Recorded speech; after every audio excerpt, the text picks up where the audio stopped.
Hey you guys, it's your girl Jillian back with another video. Today I'm going to be talking about Roth IRAs and just like what I went through in my process of choosing which ones I considered, which ones I liked, and which ones I ultimately chose to go with. So if that sounds like something that you're interested in, stay tuned, subscribe to the channel, give me a like, and comment, say I'm ready to go. Like, let's get started.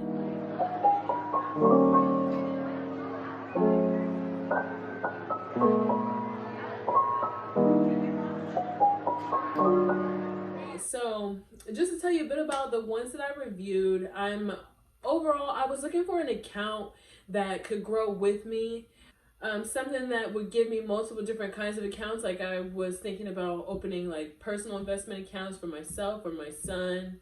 So just having those available as options was gonna bump them up on my, like versus not like list for, these different companies that I considered.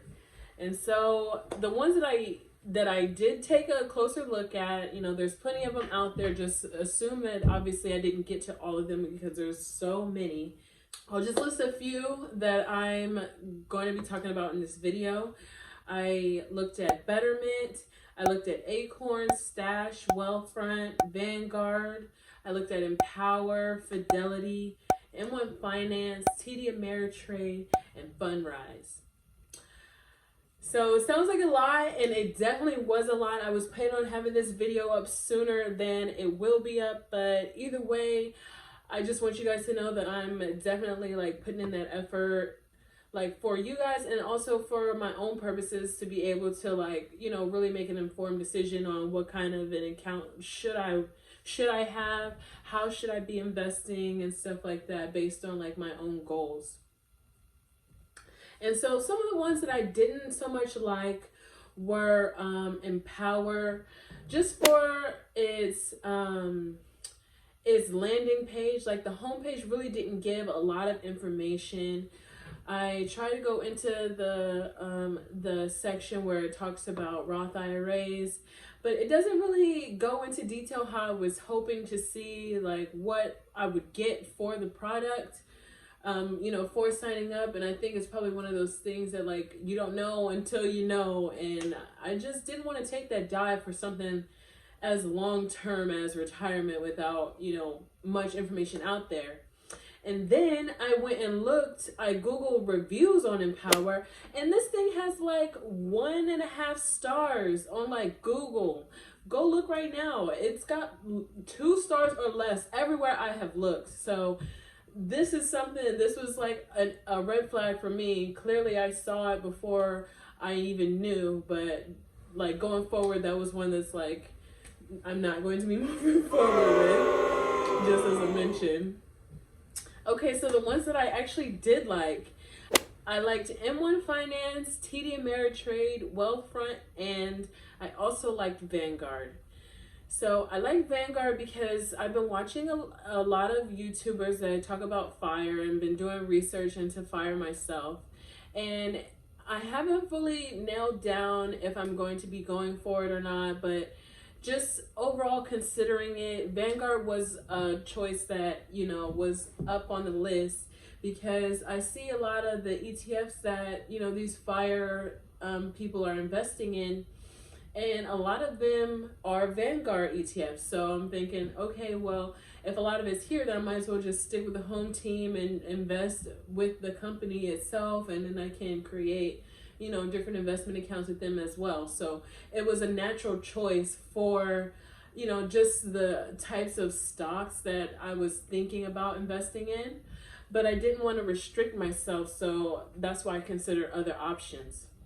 I thought about Wealthfront because that's a little bit more closer to home. I've been banking with Wealthfront for a while now, and I've got a high yield savings account with them. I have a personal investment account, and I've also got my son's 529 account with them. And so I'm very happy for the ways that I have invested. I've been investing with them a little over 2 years, so I put some money in and I've watched it grow. So I've seen how it works, how their investment robo robo investors work, and I can appreciate that as a a passive way to grow my money. The thing I didn't like about Wealthfront was the fact that I don't get to choose the individual stocks or the percent allocation that goes towards different things. Like, I'd rather have a more aggressive portfolio where I don't invest in bonds and I invest more than 12% in real estate based on their risk tolerance, their risk scale from like 1 to 10. 10 being the greatest, the riskiest there's still only 12% that you can put in towards real estate. So I like something that gives me a lot more flexibility. That number didn't seem right to me. I wanted to have like a lot more of a percentage invested in real estate, and just like, kind of trying to figure it out for myself, where I didn't just have to pick a number and that meant what the allocation would be. For something like retirement, I definitely want to be more hands-on and intentional up front. That way I can like set it on autopilot and just throw money at it, invest in long term, and just like have to worry about rebalancing here and there as I go on. But for the most part, just like as easy as I can make it, just stashing money away. And so that's what led me to TD Ameritrade and M1 Finance.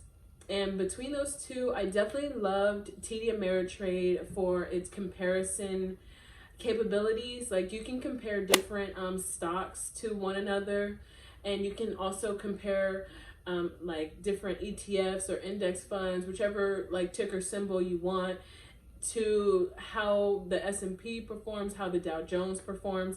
And so it gives me that analysis. It deep dives, it goes into the companies, like what they're about, what they're investing in, the recent news, and that sort of thing. So it gives you like a lot of detail, a lot of different ways that you can compare.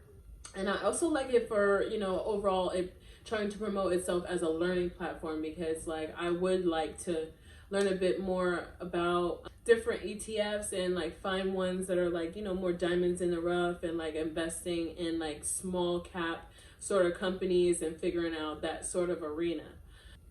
So the other one I mentioned was M1 Finance, and I actually really like this platform because it seems to give me like Wealthfront vibes, where it does things automatically, but it also gives me the power to choose mainly which stocks I want to invest in. So like how before I said I want to invest more than 12% in real estate ETFs or dividend funds. So I can do that by just clicking whatever number I want allocated percent wise for like all the money that gets invested, and I can slide that scale as much as I want towards different ETFs that are adding to my overall goal. And being able to work that sort of strategy is great, because it lets me stay keyed into the market for what it is, and looking at it based on like the company itself, doing the research on the company itself, finding out the performance, how it's doing, how each ETF has been performing, and like those sorts of decisions that go into, should I buy this individual stock, should I buy that one, those sorts of things that that help you come to a decision. I like having that as a factor in how I will invest with M1 Finance, because they don't take that option away from me. Like, some of the other ones that they just want you to throw money at it, and they will invest towards a cause that they think goes under this moniker or whatever they decided. It's like, you have no control. Like, you just give them the money, and it's just like no control. And like, you barely can see like what ticker symbols are even in that fund. And it's like, okay, well, why would I invest in this one? Once you open it up and you look into it, like some of them, they're like crazy funds that like just fail, and then you're like, okay. So I definitely liked M1 Finance because I'll be able to invest in ETFs that I have researched, that I have chosen, and I can do an auto percent allocation to where all the money that comes in, it will be automatically divided amongst these different funds based on the percentage that they're at. And I like that because it's more like just throw money at it, and it goes to where you've already decided it's going to go, and it's just like watching the plan play out for itself, and you not having to manually do anything to be a part of it. You just have to pretty much save the money. I also liked it for it having more than just the Roth IRA option. Like you can invest for personal investment accounts, custodial accounts. And so I see that as helping me towards long-term goals of, you know, different sorts of investments that I'm going to be, you know, trying to save towards. Is something that I feel like can grow with me as I need more investment products. And so for that reason, that was one of the ones that I ultimately chose to go with for investing. So I will be investing with M1 Finance for a Roth IRA, and that'll be once I've saved up from my $20,000 goal. Those that have been like watching my channel and like looking at my budgeting videos, I have been talking about my goal of saving $18,000 for a house. And so I've just recently moved that goal up to 20,000, just because 20,000 is a great whole number. That's like a benchmark that makes you feel like you've accomplished something, and then you can forget about this and move on now towards like other things. So once I've reached 20,000, then I'll move on to saving towards my retirement. So if that sounds like something that you want to watch me on my journey as I go along, please subscribe to this channel. If this video gave you any insight as to like what you'll be considering in a Roth IRA when you decide to open one up, if you haven't already, give me a comment. Let me know what companies you're considering, which ones have you done research on. If any of the ones that didn't make it to my like list you disagree with, let me know which ones and why. Thank you guys so much for watching again. If you'd like to see more, click over to another video. There's like plenty more tips, more, you know, more me in these videos. Thanks so much. Stay safe. Have a good one.